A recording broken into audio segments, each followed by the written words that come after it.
Hello everyone, traveller Sudip ব্লগে আপনাকে সকলকে স্বাগতম। আজ চলে এসেছি গিরিবালা মন্দির ও ঘাটে, যেটা কিনা আগরপাড়ার খুব কাছেই অবস্থিত।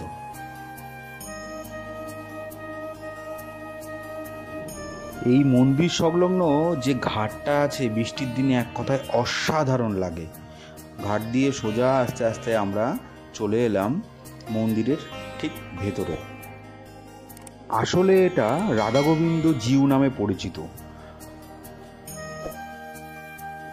রানী রাসমণির পপত্রী হচ্ছেন এই গিরিবালা দেবী। তিনি এই মন্দিরটি নির্মাণ করেছিলেন। মন্দির প্রাঙ্গণে রাধা গোবিন্দ জিউকে উৎসর্গকৃত একটি পঞ্চরত্ন মন্দির রয়েছে এবং রয়েছে সামনে একটি আটচালা শিব মন্দির। তার সাথে রয়েছে মন্দিরের ঠিক সামনেই নাট মন্দির। এটি শিব মন্দিরের এক একটি নাম আছে, যেমন রামেশ্বর, রাজেশ্বর, গোপেশ্বর, আর একদিকে তারকেশ্বর, ভুবনেশ্বর এবং গিরিশ্বর।